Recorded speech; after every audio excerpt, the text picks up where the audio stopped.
Hey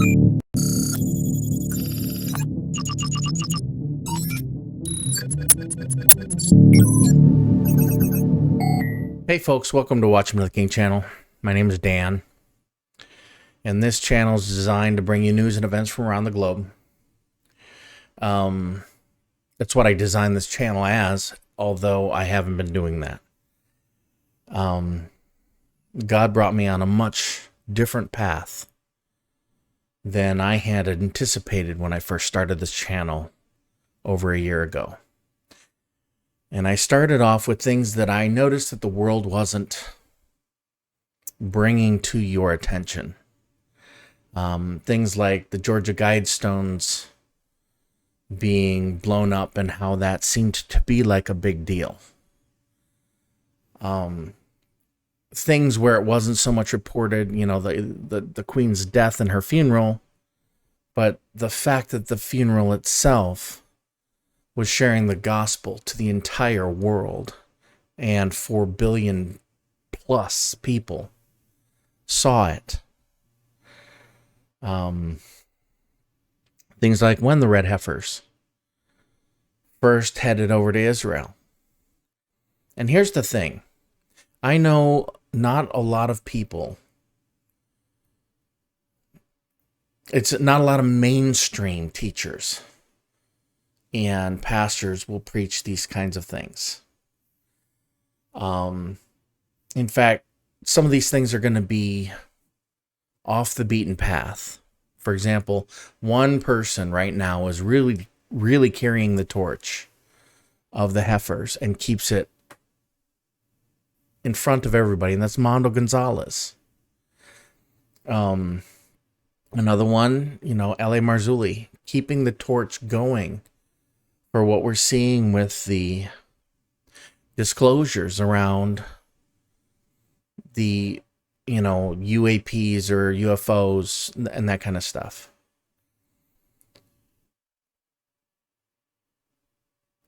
I'm not sure where to head. So I started to just post videos on things that God put on my heart. Okay? And I found this channel to be more towards waking up a sleeping church. Kind of shaking awake folks. Or even maybe just talking to you about, do you know if you're really saved kind of thing. Now, I absolutely believe we're in the end times. In fact, they're not near, they're here. We're living in the last days, maybe in the last minutes of the last days. One of the big indicators, and yeah, I probably should have gotten on earlier than this, but one of the big indicators that we see is Israel and what we're seeing over in Israel right now. I happened to start paying real close attention to what the IDF was doing at 12:12 Eastern Time on Saturday morning. So I saw what was going on when there were about 200 rockets fired. I paid attention all through. In fact, I woke up my mom, I woke up my daughter. I even got up and we made a meal, and we were up until 3:30 in the morning watching what was going on in Israel. I didn't feel led to jump on and take advantage of there being something big going on just to grab views or increase my channel. Okay? I immediately thought that would be something I wanted to stay away from doing. I figured there were going to be enough watchmen out there and enough news, and it would pick up, and that the church and believers would see what was needed to be seen. I also believed that pulpits everywhere would be carrying the information come Sunday morning. I was very cautious not to jump on here because I had to temper my response when I found that there were not enough pulpits bringing the news to the congregants of the church on Sunday morning with such a prophetic event occurring in Israel. And the reason why I want to say this is because we've not seen anything like this since 1973, which y'all can agree with me there. This is a big deal. Now, not everybody agrees that this is Psalm 83 or the beginnings of it. I happen to believe it is. The reason why I say that is because of the work that Bill Solis has done to show us where the various ancient names belonged. Chuck Missler also went into detail on who the various players are in Psalm 83. Now, you have folks like Amir Sarfati. He does a great job in giving us information on what's going on in Israel. He lives there. He's, up on Galilee. He has a lot of information. He's a great Bible teacher. But on this one, I think he has it wrong. He thinks that Psalm 83 happened in 1948. My problem with that is you're only looking at the beginning of Psalm 83. You're not finishing out the psalm because we have to look at what God does with the rest of them. So I'm going to bring that up. I should have had it ready here, and I apologize. Let me just grab the Blue Letter Bible real quick, and I'm going to bring up Psalm 83.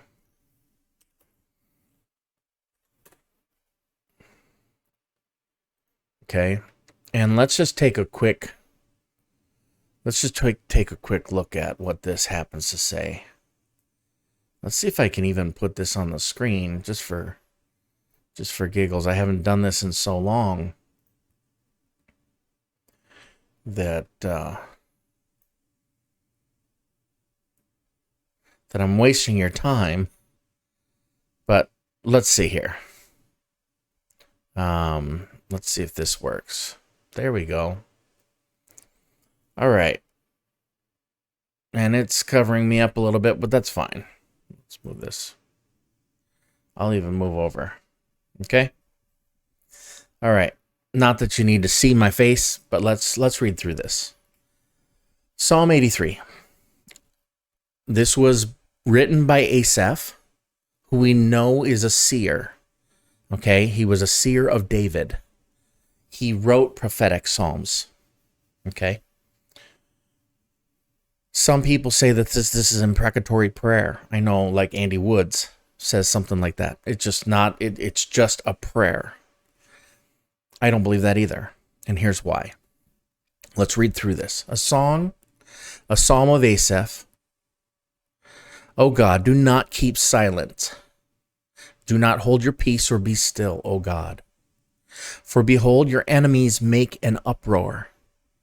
Those who hate you have raised their heads. They lay crafty plans against your people. They consult together against your treasured ones. They say, come, let us wipe them out as a nation. Let the name of Israel be remembered no more. For they conspire with one accord. Against you they make a covenant. The tents of Edom and the Ishmaelites, Moab and the Hagarites, Gebal and Ammon, Amalek, Philistia, and the inhabitants of Tyre, Asher has also joined them. They are the strong arm of the children of Lot. Selah. Do to them as you did to Midian, as to Sisera and Jabin at the river Kishon, who were destroyed at Endor, who became dung for the ground. Make their nobles like Oreb and Zeb, all their princes like Zebah and Zalmunna, who said, let us take possession for ourselves the pastures of God. O my God, make them like a whirling dust, like chaff before the wind. As fire consumes the forest, as the flame sets the mountains ablaze, so may you pursue them with your tempest and terrify them with your hurricane. Fill their faces with shame, that they may seek your name, O Lord.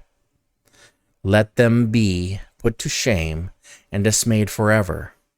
Let them perish in disgrace, that they may know that you alone, whose name is the Lord, are the Most High over all the earth. The two big things I want to look at here are 16 and 17. Well, and even 18. It's the end of the psalm. If that was in 1948, then unfortunately God didn't do the rest of the psalm. Because we have nations surrounding Israel who believe that the name of God is Allah. Not that they know that our Lord, Jehovah, is the Most High over all the earth. Okay? They have, once again, so let's take a look at it this way. Let's say that it's a two-pronged fulfillment. And we saw a confederacy of nations that wanted to push Israel off in 1948 as soon as Britain left and gave it over to the Jews. Okay? I'm going to shut this down for y'all. So let's say that's one indicator that was at the birth of Israel. What if what we're seeing now will culminate in Daniel's 70th week, the beginning of Daniel's 70th week, okay? What if those are indicators, right? The birth of Israel, big deal. It was a big deal, as you all know. But what if Psalm 83 and the culmination of it? And here's my thought. So this is my thinking out loud, right? I see all these nations now, and we're watching them pull together. We got Gaza, which is Philistia, right? We've got Tyre and Geba, that's Lebanon, up in the north. We've got Assyria, and so that's Syria and all the way over to Syria, Iraq, and part of Iran. Okay, we've got Elam, which is another prophecy, but Elam is southwest Iran. Then we've got, of course, Jordan and the West Bank. Now we're talking about Ammon and Moab. All right, so all these names are coming together, and I mean, even all the way down to the Houthis in Yemen. So we got Hamas over in Gaza. We've got Hezbollah up in Lebanon. We've got, and then it stretches over to Syria. You've got people crowding the streets in Jordan, and people have seen armored vehicles being moved around in Jordan. I think that is a very flimsy piece right now. We've had Egypt talk. So do I believe this is the beginning of Ezekiel 38 and 39? Absolutely not. I think this is at the end of Ezekiel 37. At the end of Ezekiel 37, it says that there became an exceedingly great army. Well, with the call up of 400,000 reservists, they went from 170,000 troops to 530,000 troops in the matter of 2 days. So think about that for a second. We've just fulfilled the very final stage of Ezekiel 37 when it says, and it became an exceeding great army. We hear the drum beats of 38 and 39 because look at what Erdogan is doing. Erdogan is being very vocal against Israel right now. Putin is being very vocal against Israel. Of course, Iran, we know that. So we got Magog. You heard the Taliban. Please tell me you guys are watching the news. This is why I'm not getting on doing news. There's so many people doing news. So you don't necessarily need it from me. And I don't need to create content to create content. I want to create things that God pushes. I just have to get on and talk about. So if you've heard, the Taliban, they requested that countries would allow them safe passage. And this was the second day in, and then within 24 hours, they had an over 6 earthquake that killed 2,400 people. Now that's not really making the rounds in the news. That's taking backseat to what we're seeing. Israel has gone on a war footing. They've declared war. They now have a unity government. All right? So they're unified for this time of war. We have seen Hezbollah test rockets against them, test drone types of things. We've seen cyber attacks that caused sirens and warnings to light up all over northern Israel and made everybody think that they were under attack from the north. We've seen Israel hit Damascus and Aleppo airports again. That just happened within the last 24 hours. So with these things, I see the rumblings of the players of 38 and 39, Ezekiel 38 and 39. But I believe this is how this has to happen. This is my conjecture, and this makes the most sense to me. But I believe that Psalm 83 has to happen first. I think what will happen is that God, at the end of Psalm 83, is going to, as the psalmist says, put them to shame, and they will be dismayed forever, and they will perish in disgrace. And that is going to point the Jews back to God. And that will do a couple things. One, it will probably expand their borders in a major way. I think not only will it expand their borders, but it's likely going to cause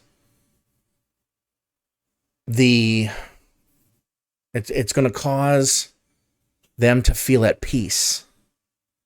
And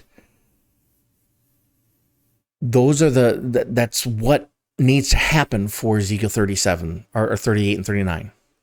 Okay? Israel has to be at peace. Now, I think a couple things are going to happen in Psalm 83.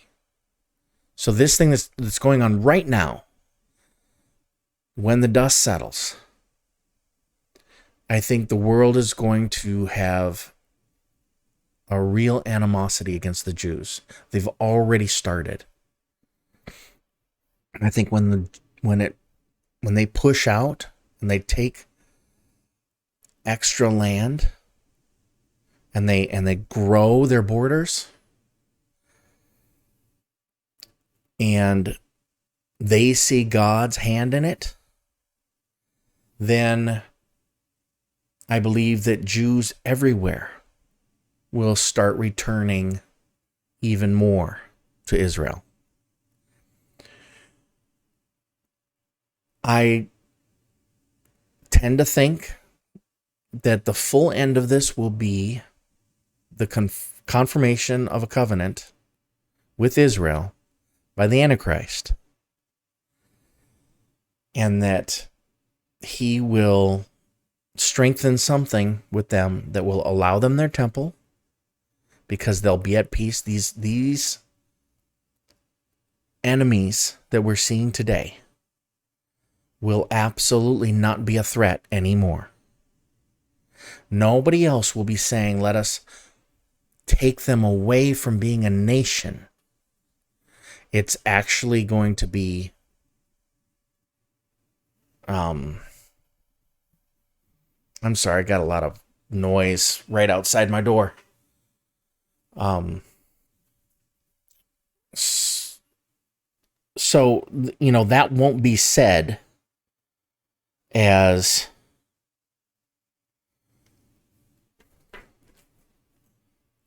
something that's biblical, because it'll be over.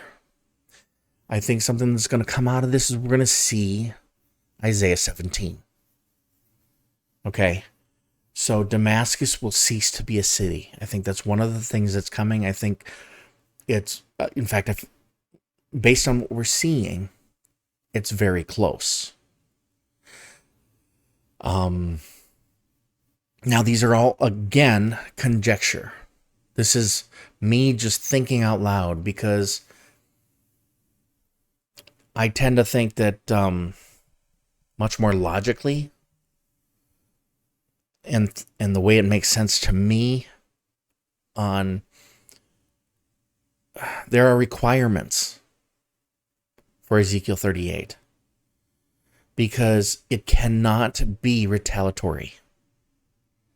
So it cannot be in response to what is going on today, if that makes sense. So Psalm 83 needs to happen. Isaiah 17 probably will be in this mix. And then the peace plan will come out of it, which will also give them the right to build their temple. Now, whether that's a stray rocket that takes out the Alaska Mosque and the Dome of the Rock, whether there's that, although I believe they're probably going to stay standing, because the Bible talks about leaving the court of the Gentiles out of the measurements of the temple that is constructed for the Antichrist. And I say it's the Antichrist temple because that's literally what's going to happen. The Jews are going to build their temple, and they're going to resume sacrifices. This is where the heifers come into play. Now let's talk about the heifers for a quick second. The heifers only need to be slaughtered outside of the city. Okay? A temple doesn't have to be standing for it. The original red heifer that God required in Numbers, that was outside of the camp of Israel, and they took the ashes and purified the implements and the priests for them to be ready for sacrifices within the tabernacle. Okay, so a tabernacle doesn't need to be standing. A temple doesn't need to be standing. Okay? It doesn't matter what. And I think I brought it up about the red heifers and my thoughts on why we have 4 of them now. It could be very well that God says, okay, it's my timing, not yours. And he may start, because they're ready right now. Oral tradition says 2 years and 1 day. Now, you'll find various traditions out there, but different ones say different things. Again, this is up to God and his timing, not theirs. He did the same thing back when it was time for Jesus to go to the cross. They did not want to do it on a feast day. Yet, Jesus kicked everything into motion when he pushed Judas as the betrayer basically out the door. What you're going to do, go do quickly. You know? So he put all that in motion. And there was no stopping it. Again, God's timing. So what happens if he starts to take away 1 heifer at a time till they're down to 1, and they scramble then to get that one sacrificed, not by their timing, but by his. Now, for all we know, this could go on until their planned sacrifice next Passover in April. But if God starts taking them away one by one with little blemishes on each, it will force them to really think about making sure they get their ashes now. So these are things that, these are just little things that sit in the back of my head as I go through and I'm doing Bible study and that kind of stuff. So the requirement for them to be at peace before Ezekiel 38 is something the Bible lays out.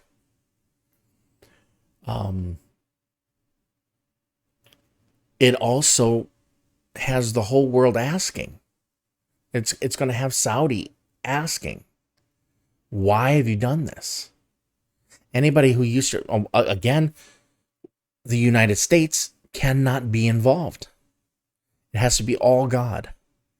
So think about that. Right now, we're over there and we've got your back. We're sending 2 carrier groups. One's already there. Okay? Britain has sent a carrier. All right, so there is a lot of support for Israel right now.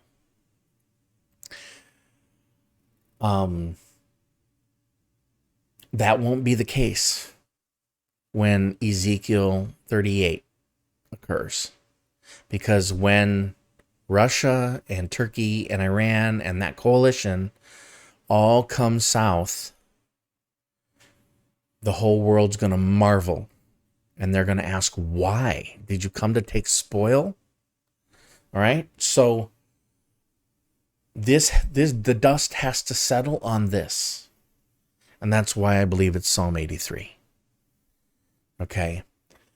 So we've covered now why I believe that Psalm 83 could not have happened in 1948, like some prophecy teachers talk about, because of the end of the psalm. You know, God pretty much puts a stamp on it that they will see that his name is most high over all the earth. I think this is going to put a damper on the thought that Islam will be the final religion. I don't believe some people have said the Antichrist may be from Islam. Some people like to look at Islam as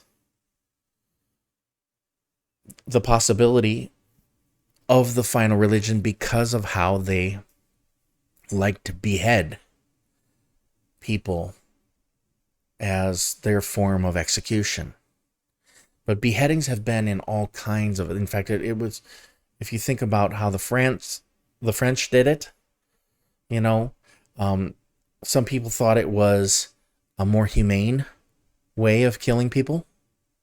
You know, we obviously can't have people executed by, okay, so think of it this way.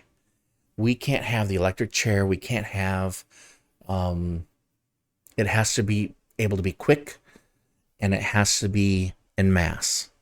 I can't see them going to something like the gas chambers. Okay? I can't see them going to something like, you know, they're going to look to do something humane. They're going to want to be away from war criminal type of death. They're going to want to be away from other things like that. So my guess is they'll go with beheadings. One other thing, here's something to think about. What happens if they have to behead you? If nothing else will kill you? Think about that. Because we know at some point in time, after mid-tribulation, that people will be tormented for 5 months. And they will seek death, but it won't be able to find them. So what kind of technology, what kind of DNA structuring, what kind of, I mean, are we on the verge of immortality? Are we on the verge now where the only way to die would be by removing your head from your body? I don't know. These are things that you think through as you read prophecy. And you go, okay, wait. You know, we can conjecture anything we want. But until it ends, until it plays out the way we see in the Bible and that God has absolutely done it, like making Israel a nation in one day back in 1948, that absolutely fulfilled prophecy. Okay? Until you see it, all we can do is say, okay, well, I think it's this or I think it's that. One thing I do have to cover, and this is where I'm really struggling.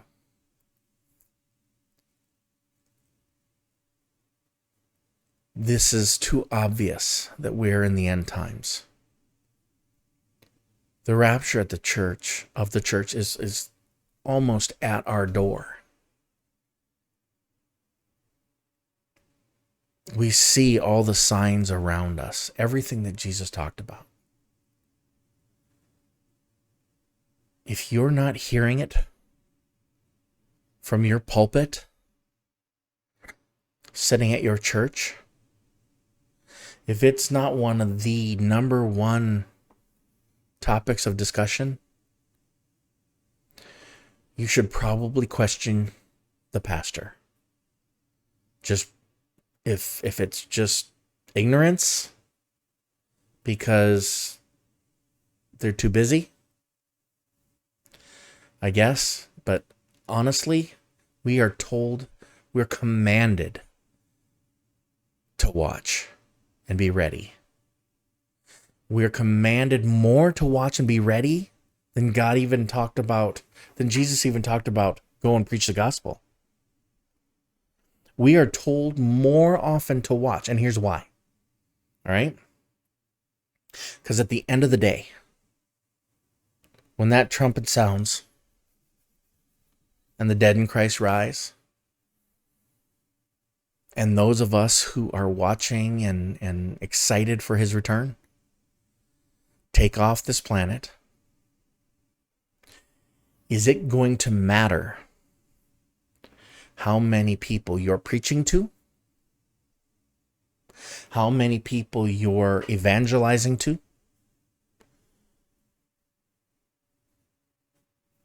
How many people you're praying for? Is that going to matter? What is the one thing, and this is, if there was nothing else more important in my videos, what is the one thing that is the most important thing when the trumpet sounds for you? It's going to be, where is your relationship with Jesus? Nothing else is good. Not the amount of time you're spending working for the kingdom, not the amount of people you're praying for, not the amount of people you're evangelizing to, not how much time you spend in prayer. It is all going to be, where is your personal relationship with Jesus of Nazareth, the one who died and rose for you? That is the only thing that's going to matter, is that personal relationship, that one-on-one relationship with him. If you have a heart for evangelism, great. If you're a watchman warning others, great. But is me being on this camera, is me being in front of this microphone and talking to you, is that what's important if the trumpet sounded? Or is it, am I right, me, this guy who sins, who fails, and who sent my Savior to the cross, am I right with him? Is my heart ready to be with him? Does he know me? You see what I'm saying? All those other things are important, okay? But the most important thing right now, at this time, and any time, is, are you ready to meet him, and does he know you? If you look at the churches of Revelation, he speaks often to the overcomer. In fact, by the time he gets to the church of Laodicea, the church has kicked him out. He's not even in there. He's outside knocking on the door. He can't even get in. The church corporately has kicked our Jesus out. And he talks about the individual now. Those who will open up to him, he will come in and sup with them. So are you? I don't care about your kids. I don't care about your spouse. None of that matters. Are you ready to meet him right now? Rapture or rupture, doesn't matter. You know, we get called home, or your heart doesn't make it through the night. I know this can be morbid thinking, and some people will think it is. But that's not the point. You know, people have got to think about, and they really have to go, okay, wait, am I ready? And then, my being ready, does that drive, what does God really want me doing? Because if you're in a pulpit, I guarantee you better be talking about how important Israel is right now. Because if you're not, then your head's in the sand, and you're doing a disservice to your congregation. And the reason why I say that is because there are people sitting amongst your pews, or amongst your chairs, or whatever you have, that need the information, and they may be only getting it from you. So these things, not everybody sits and watches Watchman news channels. Not everybody gets online. Not everybody is. Some people are only getting fed once a week, twice a week in their local church. And if their local church is not saying how important these signs of the times are, then you have an unfed flock. And that scares me. Because they may be missing out. So, let's see, what else did I want to cover? Something that dawned on me the other day, and I'll just share this with you folks, just because it's kind of fun.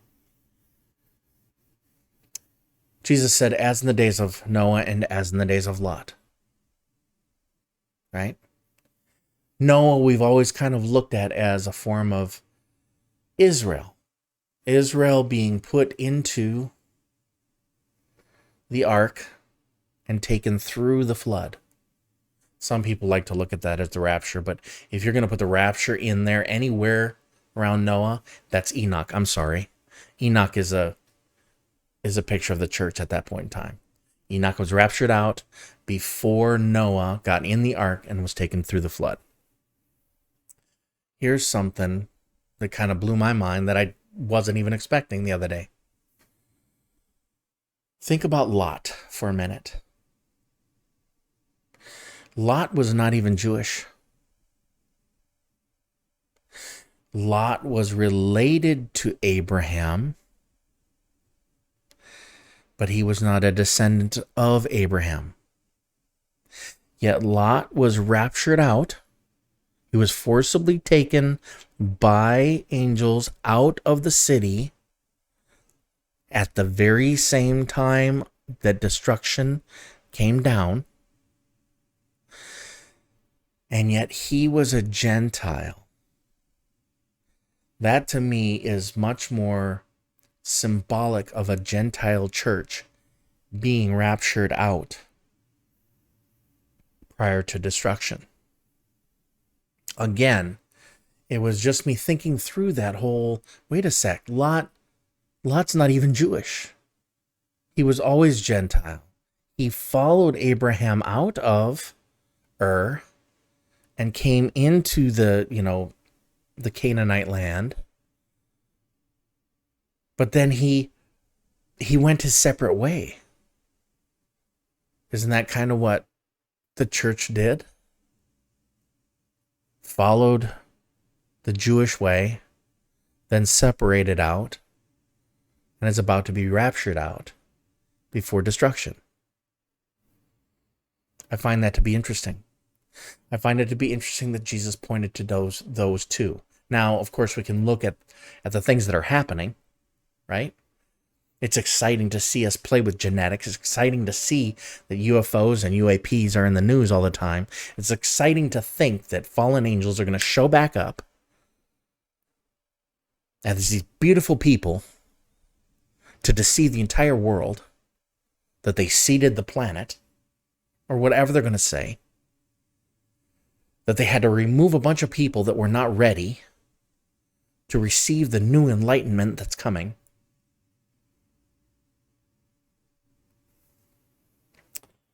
Again, my conjecture, based on scripture and the way my crazy head thinks. But the most important thing, and I'll stress it over and over, it doesn't matter what you're doing for God's kingdom right now. It doesn't matter how much work you're doing. I don't care if you're spending 18 hours in a church every day, doing whatever it takes to, it literally doesn't matter the amount of work you're doing for the kingdom. It matters your relationship with the King. That's the biggest and most important thing each individual has to have, is a relationship with the King when he comes. So I really hope everybody that watches my videos is ready. And when you know you're ready, then talk to someone else about it. Share my videos. For real. Hey, if you're not subscribed, jump on there. Subscribe. Click the little bell so that you see when I make content, because I don't always do it. And share it with others. Get it out there. Because somebody, and that's the thing about my channel. I don't care how many people are subscribed. I don't actually care how many people watch. I only hope that it gets in front of the people that need to hear it. And that it blesses someone out there. So I'm going to leave you with that today. Please pray for Israel, because we're supposed to. Those who bless Israel are blessed. Those who curse Israel are cursed. So that's why we hold Israel up. Not because the Jews are any better or worse than anybody. Because what God commanded us, God put his name on that land. And that's what the psalmist here is talking about. Don't be silent, O God.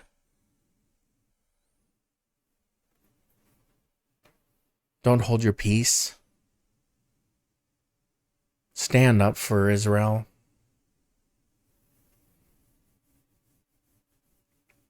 And that's all we're asking. We want to see that his name is exalted, and it will be. Everybody has a destiny to kneel before Jesus. Everyone. Will it be willingly? Or will it be forcibly? Will it be with a reward? Or will it be with judgment? Make sure your relationship with the King is right. And I hope to see you all in the air. Have a great day.